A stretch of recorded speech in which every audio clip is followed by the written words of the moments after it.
Hi guys, this is Stacia the Cutting Mom and welcome back to my channel. If this is your first time viewing, I want to say welcome. And if you are a longtime subscriber, I want to say thank you for sticking with me. And I do appreciate your likes and all the comments. So if you saw my last video on my winter hair care regimen, you know how important protective styles are to me. I literally try to hide my hair from the cold weather. So this video is about protective styles for relaxed hair. What are the do's and the don'ts with protective styles? What are some good protective styles and some not so good protective styles? So we're gonna dive right in. So let's first differentiate a protective style, a true protective style, and a style that you just protect your ends. To me, a true protective style is a hairstyle that prevents you from manipulating your hair for 4 weeks or more. I usually try to keep mine in for about 4 to 6 weeks. To me, that's a real protective style. Now, there are styles where you can protect your ends. So you would still be combing your hair every day or maybe every other day, but you style your hair in such a way that you protect your ends from breaking where it's not brushing up against your clothing. And that is a protective style to just protect your ends. They are both great. I do them both. I just do them at different stages of my hair, in between relaxers, and in different seasons. Now let's first talk about a true protective style, something that you can keep in for 4 weeks or more. 4 to 6 weeks is ideal. I think once you're getting to like 2 months or 3 months, that's kind of pushing it. It's getting to a stage of like unhealthy. So I would suggest, I'm not telling you that you have to, but I would suggest you try to keep it to like 4 to 6 weeks. So for me, the true protective styles that I like, that I find healthy for my hair, are wigs and crochets. Now let's first talk about wigs. I like wigs because I'm able to take them off at night, my hair has a chance to breathe, and I can moisturize and seal whenever I need to. If I need to do it every night, if I need to do it every other night, I am able to do so. I do not use glue at all. Glue will take your edges away, and I love my edges, so I do not use glue. Glue is not healthy for your hair, people. It is not. So stay away from glue. I know the critics are out there and they're, a lot of people say that they're okay with it. I mean, to each his own. This is just my personal opinion on what works for my hair. And I'm sure there are others out there that may have a similar experience. So when I'm putting on my wigs, I usually put my hair in first. I wash and deep condition, moisturize and seal, and I'll usually put my hair in some big braids or some big cornrows. Lately I've been doing big braids because it's just easier to do, and it's also easier for me to undo the braid and moisturize and seal my hair as opposed to undoing an entire cornrow. So that's why I like the braids over the cornrows in terms of wearing wigs. So I would put my hair in braids and then I put a cap on before I put the wig on. And I'm gonna leave some clips here. You can see some of the wigs that I like. This one, I have a video on this wig. It's from Love Me. This was actually a U-part wig, and I really love this one. And it was so long and the hair blended in so well. This wig, I actually had some hair left out. It was not a good decision to actually leave hair out, because the hair that I left out, I found that I got breakage on that specific set of hair that I left out. So wasn't a very good idea. I do love this wig though, and I still have it. I don't know when I'm gonna use it again. I have some other short wigs, and you can see whenever I put my hair in, I usually do shorter wigs, and I like short crochets just for manageability. And when I have to wrap my hair up at night or take showers, it's easier to manage and easier to maintain. Now crochets. Crochets are my favorite, and I'm gonna leave some clips of my crochet braids here for you. These are my favorite. I usually put my hair in braids also, or cornrows, depending on the type of crochet that I'm going to be doing. So if I am doing Senegalese, which I have a video on how I did my Senegalese crochet, if I'm doing that, I will usually put my hair in cornrow just because of the way that hair flows and it's heavy.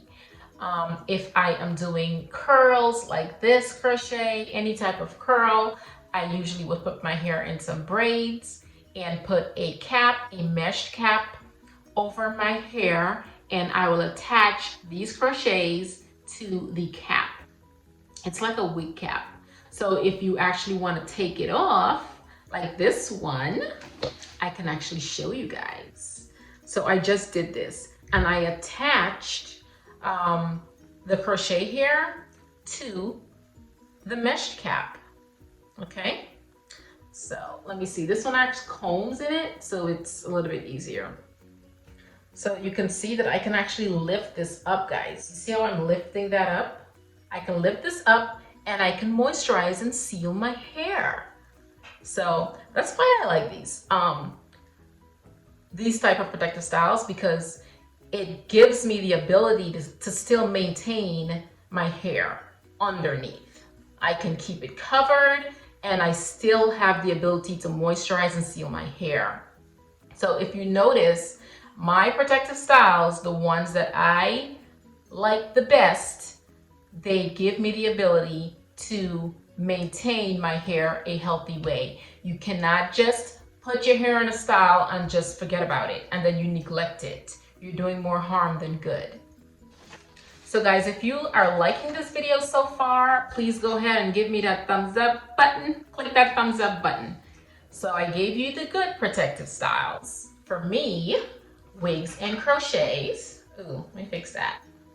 For me, wigs and crochet are the good protective styles. Now, what I consider bad protective style, I mean, I hate using the word bad because it's all in execution, really.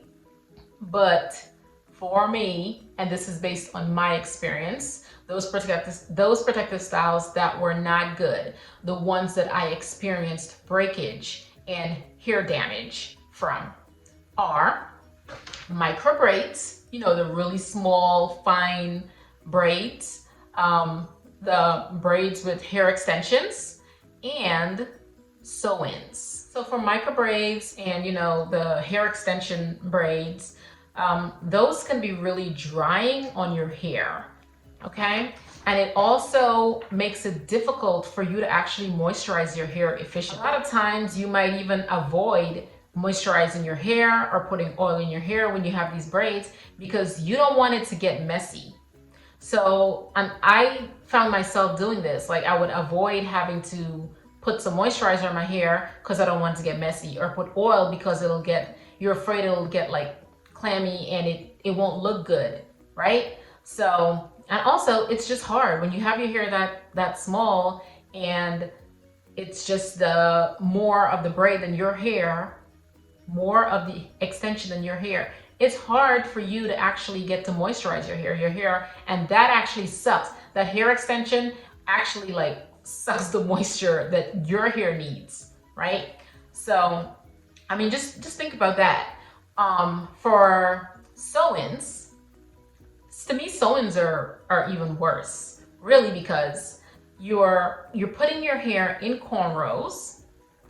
You're sewing the tracks onto your hair. So number one, the track is heavy on your hair. Number two, you're using a thread to stitch that extension onto the track, onto your hair. That thread can cut your strands. It can cut your hair strands. And for us, relaxed girls, we already have chemicals in our hair. Chemicals weaken your hair strands. So we have that against us, right? So now we're gonna add this thread, and they put it in there real tight, real nice and tight so that it holds. That thread will cut your hair strands. Believe me, I have been there. I have learned, and I hope you can learn from my mistakes. And even with the sewing, I remember when I had some really long, gorgeous sewing. If I have a video of it, I will add it here. And I tried my best to moisturize. I knew my hair was dry, and I tried my best to moisturize it. And the oil would get on the hair, and it didn't look right. So then I didn't want to put any oil in my hair because I wanted it to stay looking as fresh as long as possible. So then I avoided putting in the moisturizer and the oil, and my hair was just dry. And when I took those things out, and that is the sad part about it. The sad part is you don't realize until you take it out. When you take it out and you see how much hair loss you've gotten, I mean, it's heartbreaking. I vowed never to put another sew-in in my hair, and I think it's been about 5 years since I've done that. I have not. I vowed never to do it again. So whenever you're thinking about protective styles, always think about the health of your hair. That should always be your top priority. The way it looks, that's okay, but you should always think about the health of your hair. Now for me, I typically do my wigs and crochets when I am 5 weeks post-relaxer. So I time it out. 5 weeks post-relaxer, by that time I have a lot of new growth where if I comb my hair, I can have breakage because of the new growth.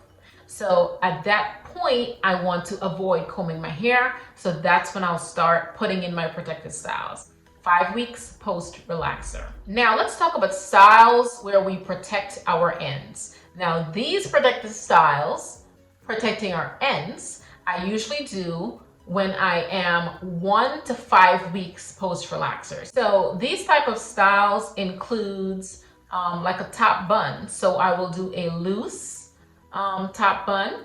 I don't wrap my scrunchie around too tight when I'm doing these because I don't want to create any pressure or breakage point on my strands. You know, if you put your hair up in a bun continuously, you'll see like an indentation in your hair. That is like a breakage point. And if you put your hair in that bun too tight, you can actually cause breakage on your hair from putting it in a bun. I'm telling you, it's like everything that you think is protecting your hair really isn't. Even that can cause. So it's everything in moderation, really. And it's the application of it, the execution of it that matters. So it's okay to put buns and wrap them around, just don't put them too tightly. So these are some styles you can do on a daily basis. Another style that I use is the halo braid, or a cornrow that goes across your head, like this hairstyle. And with this style, you can actually leave this in for about a week. So I have done this where I've done this hairstyle several times, but this is a great style. This allows you to protect your ends. Also, it lasts for a week, so you don't have to manipulate your hair for an entire week. So as you can see, I do both. I protect my ends and I also do true protective styles. And they're both good for specific purposes. So when you're getting a protective style, I repeat, think about the health of your hair and do not neglect your hair when it's in a protective style. You still need to moisturize and seal. So I want to hear from you guys. What do you think are some great, healthy, protective styles? What do you think are some not so good protective styles? I'm trying to avoid saying bad. So what do you think are not so good? Leave in the comments below. Let me know. Let me hear. If there's anything I left out, let me know in the comments below. All right, guys, so this concludes this video. I hope you guys enjoyed it, and I hope you found it helpful. Please give me that thumbs up if you like it, and leave the comments below. Until next time, bye-bye.